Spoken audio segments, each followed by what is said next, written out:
Third question. If sewers are installed, will the road be widened and will there be a bicycle path created? There's no guarantee, even if the sewers are installed, that the road will be widened. Again, the bike path has been debated for many years, and it's just a case of finances, and do we want to take up more people's yards? So I'd say way down the road also like that. Next question goes to to Susan Smith, the realtor. I'd like to know the difference between property value with functioning septics and failing septics.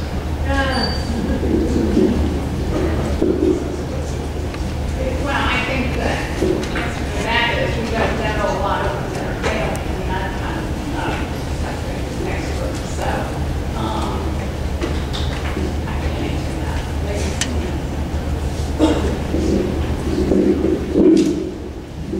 Next question goes to Susan. Will we be provided with a sound statistical survey to substantiate the claims made by the realtor regarding the effects of sewers on property value? I guess that she could provide the data that she used to look it up. Yeah, somebody had asked me to clarify. It was just raw data. I took all the properties that transferred from 2002 until the present that had septic, and I took all of those that transferred that had public sewer. It generated the averages of those properties and the average purchase price of each one, and I took the difference between the two, and that's how I came up with it. Did not look at specific difference between lot sizes, it was just gross raw data. Will sewers decrease the density of homes? Density of lots for homes? It's a zoning issue. We don't know.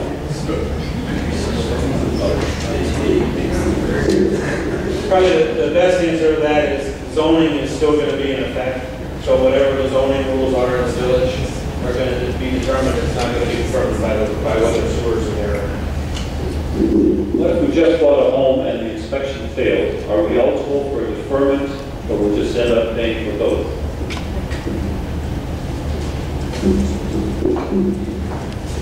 Well, then again, that would be determined through the water resource and health department on there. But the game plan was for that is if we start this process, then the requirement of the health department, putting the requirement then would be put on hold until what was determined here, if you're going to go with sewers or not sewers. The minute you would say, no, you're not going to go with sewers, then the minute that's when the health department would kick in and start to enforce it to you. What would be the monthly cost or fee for sewer bills, and how is it determined? The sewer fee currently is $65 per unit, and a unit is a single-family home. It doesn't matter what the size of the home is or anything, how many bedrooms, how many people are in the home. We do not, as the county, as Water Resources, the majority of our customers only have sanitary sewer, so we are not able to base sewer on water usage. So the way we do it is it's a standard for all of our customers, whether it's South Russell Village, Russell Township, Bainbridge, or the upcoming Thompson project. It's all based on a equivalent single-family home. So most of these are all homes. So everybody would be treated equally with one. If you sell your house in the next 2 weeks, is there a moratorium?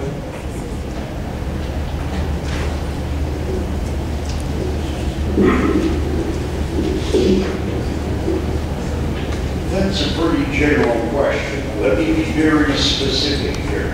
The health department is only here because it's been asked to come here and ask questions. There's been no question posed to the Board of Health as a moratorium whether you go sanitary sewers or not. That's your vote.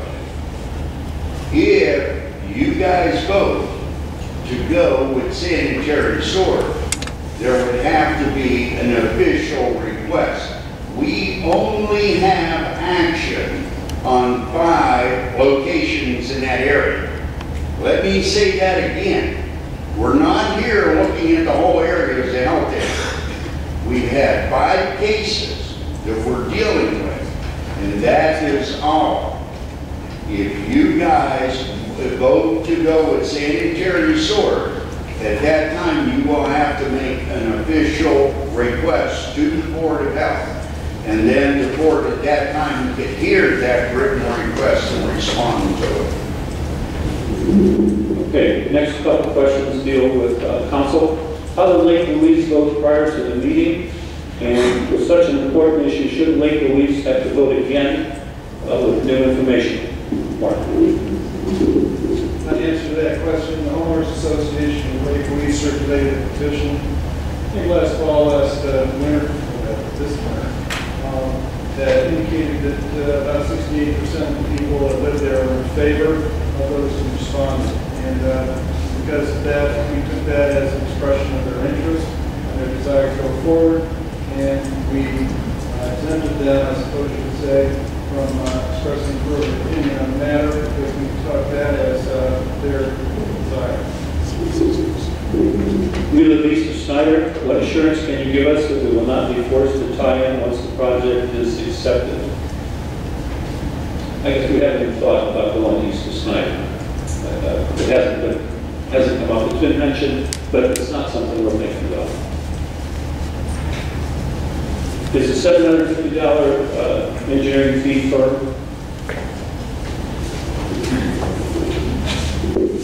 Okay, if it is voted on, we have to go through the assessment process for that. And if we go through the assessment process, we actually would have an official meeting, you get a certified letter, and then you have a chance to come and speak.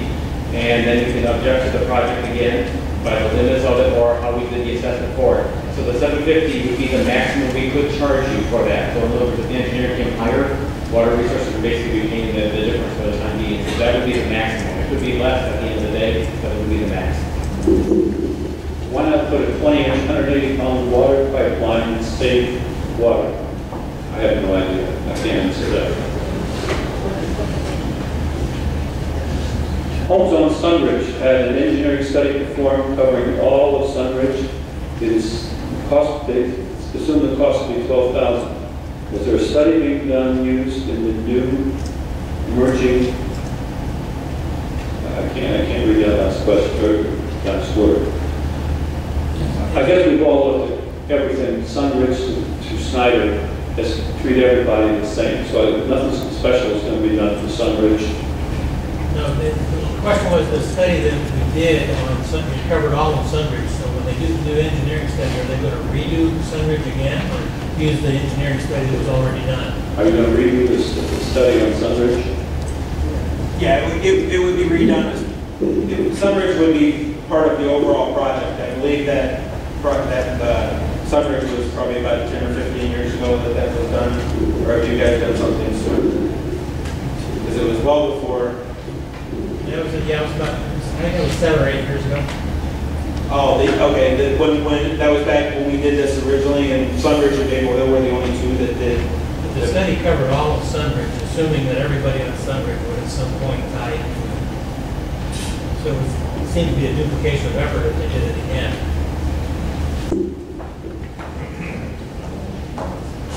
Whatever information we have would be given to the engineer, would give us the quote to do the engineering, so that if they already have all that ahead of time, they wouldn't have to add extra cost.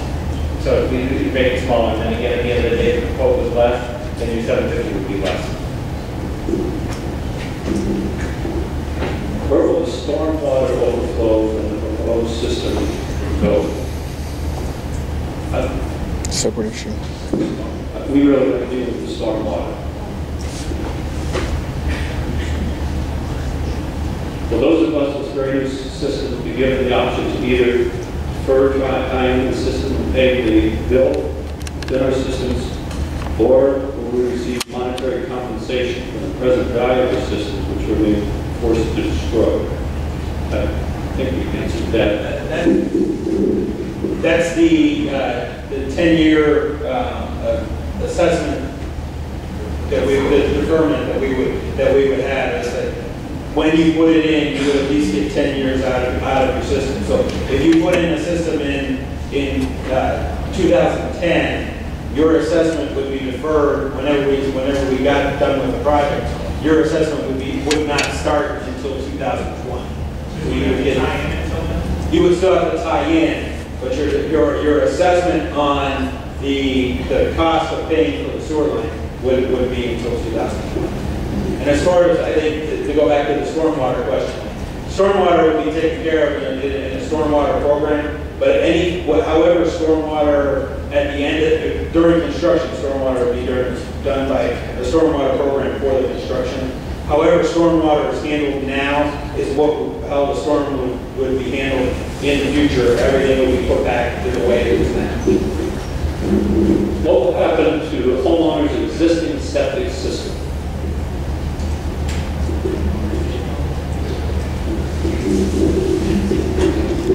Technically, we would have to know what kind of system you have. If you have a septic tank or whatever compartment you would have, that would have to be pumped out, and it would have to be properly abandoned, which you would have to have a register to install, bust the side of the tank in, bring in appropriate material, fill it, and then he can take pictures and sign off on it and send it to the health department. Technically, that should be at a charge, but the Board of Health has not really implemented that, so we would not implement it at this time. How does an existing septic system, how does an existing septic system need to be properly abandoned? What's the cost? Well, I'm not an installer, so I couldn't honestly tell you. I could give you a rough number. I would call around and make sure I got some different bids, because some of them could be extremely high. How you abandon a septic tank or a septic system, it basically remains in place except for the tank component.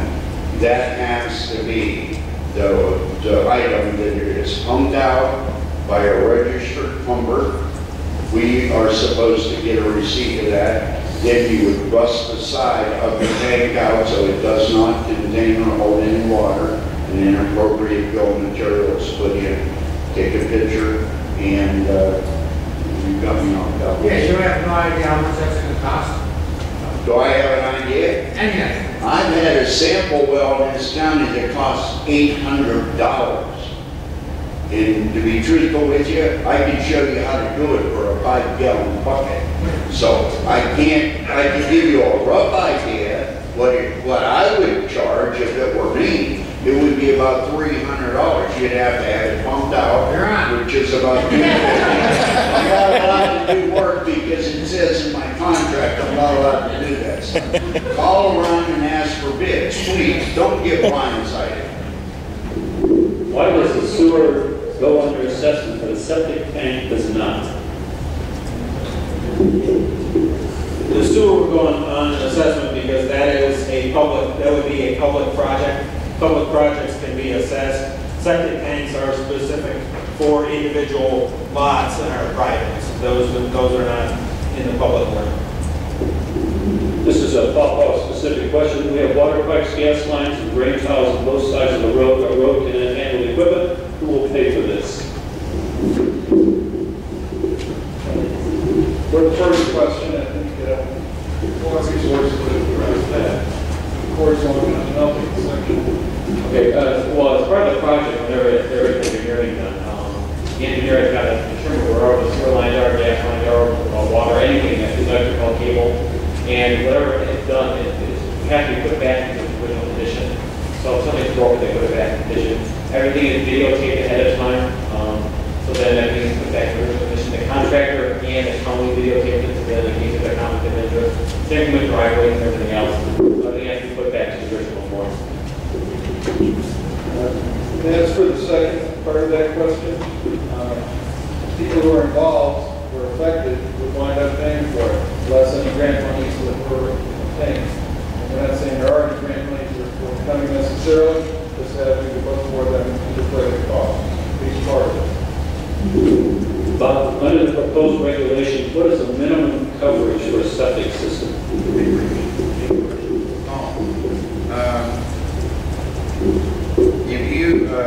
There is no minimum acreage. It goes by the soil typing and the topography of the ground. and how many bedrooms you have in your house. We go with 400 feet of trench per bedroom. A 4-bedroom home would require 1,600 feet, 3-bedroom home at 400 feet, depending on the soils now. There's different amounts of trench are needed for different soil typing, slight, moderate, and severe. Thank you. Obviously, you were watching. We tried to go through the questions quickly, carefully. We tried not to repeat. If we didn't get to your question, please come up and ask us. We will stay here. Thank you all for coming. Good night.